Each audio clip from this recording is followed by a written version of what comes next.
The FBI is hacked again on today's Not So Critical Update.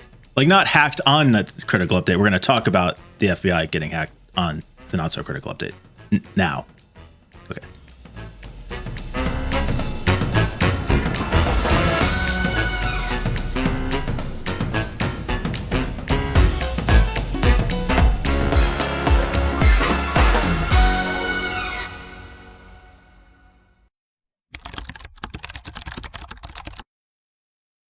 Right. Let's talk about the FBI cucking themselves. Let's talk about the FBI and their woes. We will not be hacking the FBI on obviously not the Not So Critical Update. Yeah. I'd like to state for the record that I'm quite a fan of the FBI. Okay, Peter. So, all right. If you're watching, FBI. If you're watching, guy that I'm going to meet tomorrow. Okay, Peter, nice humble flex that you're meeting with the feds. Okay. Oh, no. No.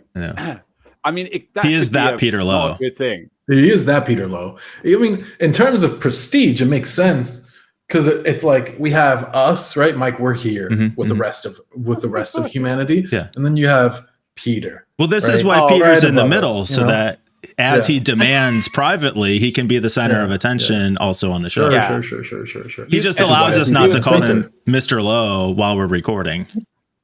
That's true. You may notice that I rise up slightly through the episode. So we have to look up at you. Establish myself. We have to look up at him. Yeah. Oh wait, that way. Yeah. So anyway, guys, what do you think about this one? Yeah. All right. So what were we talking about anyway? FBI. Yeah, we're talking about the FBI. Yeah, two stories about the FBI. The maybe more relevant one, I don't know. They're both pretty relevant, I guess. One is that their system that they designed to track cyber and physical threats was hacked. They found 80,000 records up for sale on the internet. That was fun. So go ahead. Oh, I was just gonna delve into it a little bit. Yeah. So InfraGard is, if I understood correctly, it's a tool. It's an external tool facilitated and maintained by the FBI. Facilitated. Yeah, that's how you say that word. Mm-hmm. Maintained, owned by the FBI, that allows you to sign up for an account and kind of be in communications with, as a private sector with the public sector. So you get to communicate with other agencies as other companies and share knowledge, share information about what's happening in the landscape. If you're not Peter and can't just have a meeting directly with the FBI. Give him a call, Yeah, got it. Hey, Jim, it's Pete. I feel like do you have like a red phone, like a just no dial pad, just a cell phone, insta pick up. Like, you just pick up, and so isn't that every phone with the FBI? Yeah, the attacker. That's so true. Oh wait, I get it. They never say goodbye when they hack. They're just like that's it. They just stop talking. That's so true. Yeah. Oh my god. I was like, they're too rushed. They don't say hi or bye. Just Yeah. instantly, what's going on? Give me the sit rep. Rep. Stat. So, okay, this attacker claims to have used some CEO from, I think it was like a financial company, used their name, their real phone number that they don't own, and an email that they do own to sign up. And it said when they signed up that it can take up to 3 months to get approved. And then like a month later, they get an email that they've been approved. No verification. Just you're in. There you go. Welcome to the party. And it seems that they were given access long enough to be able to scrape all members, 80,000 or 80,000 worth of members. I assume that's all, which is, so there's a few fronts where this is bad. One, why are you allowing these people to scrape your site? You should have some sort of rate limit, right? Even if you have to stop them to just basically saying you can look at 5 profiles a day, that will slow down an attacker immensely. But it sounds to me like they just let you send these requests out. Peter can probably touch on spider webbing and scraping a little bit more and how to stop it. And then 2, where are your verifications? how are you letting? And this is like, we're talking about It's like contact Twitter Blue. information, and They use the Twitter Blue system. Go ahead, Peter. No, I was going to laugh. Like, the thing is, it's 80,000 people, right? So I'm guessing 80,000 people are part of this membership. You're going to get a few people through there who are like dodgy. You can't. It's 80,000 people, even if it's a like 0.1%, false positive rate. That's 80 people, right? No, 800. I do math. Also, like John said, this is going to be a very atypical usage pattern if somebody's suddenly hitting the site again and again, 80,000 times, scrolling through every page individually of your directory.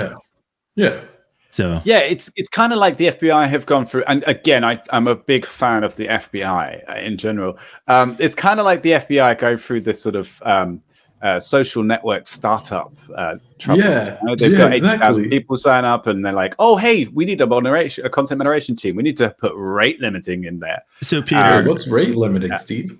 Peter, being such a big fan of the FBI, would you like to defend their position on end-to-end encryption being deeply concerning? Ending end-to-end encryption. Say that 5 times. Yeah, I wouldn't like to.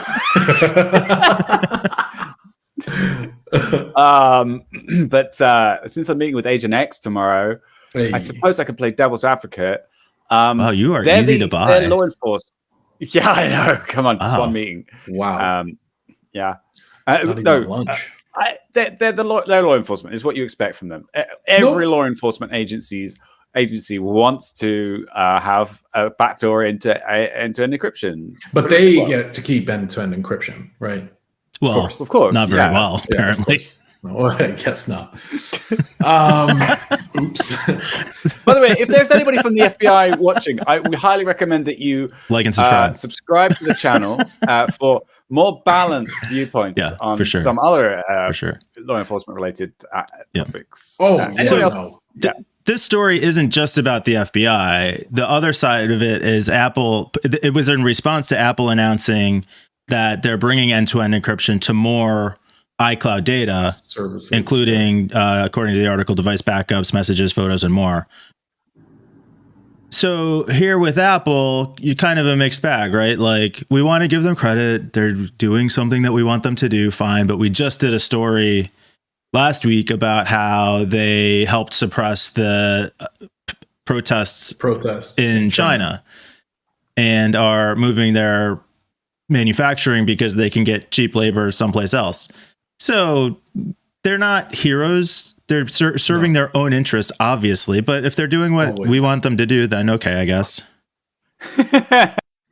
Well, okay-ish, I think, because yes, this is the right move for the consumers, but you have to also, like you said, you got to factor in these things that this company, it's like the people living in the bubble, primarily Western consumers, aren't going to feel the effects of going to a protest and thinking that you can utilize AirDrop as a communications tool, which was suppressed. That would, I assume, would cause quite an uproar if it happened in America, where we think we have this control over our devices. We have no control over these devices. They turned a whole region's functionality off. That's insane. Imagine if SMS was shut off around DC on January 6th. Imagine the response. Right. Oh my God. That's a perfect example. And that's super dangerous because how are you telling the difference between a protester and a first responder? They're not. Right. And 2, wait, do I have a 2? I think I lost it. I had it. It's gone. That's it. Super dangerous. That's all I got. Yeah, very dangerous. Yeah. And we talked about some of that last time. On the encryption side, though, I guess, again, to Apple's credit, they have in the past shown that they are not willing to cooperate with a backdoor, right? So the San Bernardino case, which is what you're referring to, yes, the FBI made a very public stink about this case and unlocking this person's phone. And I think that behind closed doors, it's fairly safe to assume that Apple said, we can't, and then blinked at them. Because really, wink. what happened, a quick wink, we can't. I'm using the right eye. Because the guys over in Israel, they definitely can. Yeah, And interesting. then they went to, what's that group called? The NSO group? I forget who it was that cracked. Pegasus. Celebrate. Oh, Celebrate. Really? Oh, yeah. Celebrate. That's who it was. You talked about that when we did the story before. They paid $1 million, I think, and they unlocked the phone in like 12 hours. And it's fairly simple. The way they did it is you just take a full disk image copy, because the kid's phone, the San Bernardino, those people, they had like a 10 incorrect pin codes will erase the phone. So it's a fairly simple solution of you just basically have a copy of everything of a virtual phone, and you just you brute force over and over again. It'll keep deleting itself, but it's just a copy that gets remade. Yeah. So I think like within a day they had the contents of the phone. So yeah, Apple made themselves seem like a hero here, but like really the problem was that there was an exploit that was able to be taken advantage of, and they knew that. See, that's I know where you're going with this, and I'm like, oh well, they're shitheads anyway. And yeah, maybe they are shitheads, but they're still less of a shithead than like other companies who would have just gone, yeah, okay, here's the keys, no problem. Unless you're a Chinese protester. Well, yeah, that's true. That's why, like, it's a mixed bag. They're doing what's in their best interest, not in what's anybody else's best interest. They didn't not cooperate because they were taking a principled stand. They did it because they knew if they did, it would be bad press for them, and people would be pissed off and stop using it. So that's why I think it's happening with the increasing end-to-end encryption. They've decided what we want to. Our angle is to go for like consumer privacy, and they're heavily marketing that, and they're putting a lot of effort into enabling some of those features. They're doing end-to-end encryption, and they're doing tracker blocking, and they're doing this thing called the private relay and private email, stuff like that. And it's just a marketing strategy. At the end of the day, it's fortunate that it's resulting in some really good features for people. But there's that. Have you seen the ad? Privacy. That's iPhone. You haven't seen that one? I saw it on Twitter, I think. Yeah. But Peter, I don't think they're targeting consumers. That's the thing. Okay. I think that they're basically trying to keep a chokehold over the tech industry. Go to any software engineer. There is zero chance they're coding on anything but a MacBook. True. Yeah, that's interesting. They're making themselves more attractive to businesses. Correct. Well, they're making themselves super attractive to businesses. And you know what? From a operational standpoint, Apple won. Deploying Apple products on a corporate scale is the easiest compared to anything else. What I was going to follow up with was, I think that worldwide, they already have like such a dominant position in the UK and the US, but elsewhere in the world, they don't have such a monopoly. And I think that having those privacy features is more attractive. Maybe it's for businesses as well as consumers, but it's more attractive.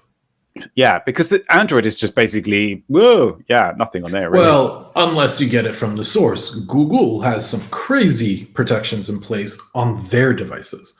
Right, you can go buy some shoddy TLC phone, and it's going to have zero security.